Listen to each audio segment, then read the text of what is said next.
ভারত পাকিস্তান সীমান্তে আবারও তীব্র উত্তেজনা, গোলাগুলি। কাশ্মীরের স্বাধীনতাকামীদের সঙ্গে ভারতীয় বাহিনীর ব্যাপক গোলাগুলির ঘটনা ঘটেছে। হিন্দুস্তান টাইমস জানিয়েছে, সীমান্ত পেরিয়ে ভারতীয় সেনাদের লক্ষ্য করে গুলিবর্ষণ, স্নাইপার এবং আইইডি বিস্ফোরণ ঘটানো হয়েছে। এ ঘটনায় ভারত দোষ চাপিয়েছে পাকিস্তানের ঘাড়ে। ভারত শাসিত জম্মু ও কাশ্মীরের কাঠুয়া জেলার সীমান্তবর্তী এলাকায় এই গোলাগুলির ঘটনা ঘটেছে, যদিও এতে এখনো কোনো হতাহতের খবর পাওয়া যায়নি। সোমবার এক প্রতিবেদনে জানিয়েছে টাইমস অফ ইন্ডিয়া, বর্তমানে সেখানে থমথমে পরিস্থিতি বিরাজ করছে। রোববার সন্ধ্যায় জম্মু ও কাশ্মীরের কাঠুয়ায় নিরাপত্তা বাহিনী এবং স্বাধীনতাকামী যোদ্ধাদের মধ্যে ভয়াবহ বন্দুকযুদ্ধের ঘটনা ঘটেছে। এই অঞ্চলে ৩ থেকে ৫ জন স্বাধীনতাকামী যোদ্ধাকে দেখা যাওয়ার পর সেখানে তল্লাশি অভিযান চালাচ্ছে নিরাপত্তা বাহিনী।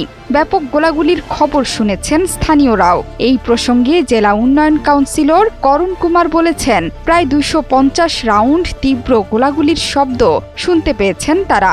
ভারতীয় গণমাধ্যমের দাবি, বিচ্ছিন্নতাবাদীদের উপস্থিতির কারণে গ্রামে তৈরি হয়েছে আতঙ্কের পরিবেশ। পাকিস্তান সীমান্ত থেকে প্রায় ৫ কিলোমিটার দূরে সান্নাল গ্রামের নার্সারির একটি ঘেরের ভেতরে বিচ্ছিন্নতাবাদীদের উপস্থিতি সম্পর্কে প্রাপ্ত গোয়েন্দা তথ্যের ভিত্তিতে সেখানে অভিযান চালায় ভারতের সীমান্তরক্ষী বাহিনী। গোয়েন্দা তথ্যের ভিত্তিতে পুলিশের স্পেশাল অপারেশন গ্রুপের একটি দল তল্লাশি অভিযান শুরু করে এবং এরপরই শুরু হয় গোলাগুলি। জানা গেছে, নিরাপত্তা কর্মীরা ভেতরে প্রবেশ করায় তাদের ওপর প্রচণ্ড গুলিবর্ষণ শুরু হয়। ঘটনাস্থলে দ্রুত পাঠানো হয় অতিরিক্ত বাহিনী এবং বিচ্ছিন্নতাবাদীদের খুঁজে বের করার জন্য অভিযান চালাচ্ছে তারা।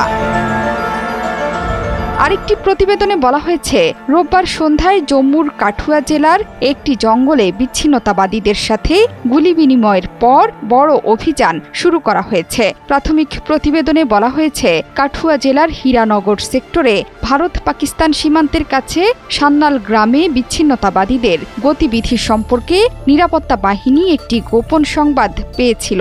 কর্মকর্তারা বলছেন, নিরাপত্তা বাহিনীর চিরুনি অভিযানের সময় জঙ্গলের একটি এলাকায় একদল বিচ্ছিন্নতাবাদীকে দেখা যায়। গুলি বিনিময়ে আহত হয়েছেন একজন। পুলিশ তাৎক্ষণিকভাবে কোনো হতাহতের ঘটনা নিশ্চিত না করলেও বেসামরিক মানুষদের জিম্মির চেষ্টার খবর পাওয়া গেছে। এর মধ্যে কাঠুয়া পরিদর্শন করেছেন জম্মু কাশ্মীর পুলিশের মহাপরিচালক নলিন প্রভাত। সেখানে চলছে বিচ্ছিন্নতাবাদী বিরোধী অভিযান। এই ইস্যুতে এখনো কোনো মন্তব্য করেনি ভারত সরকার। জোহরা চৌধুরী সেতু, ৭১।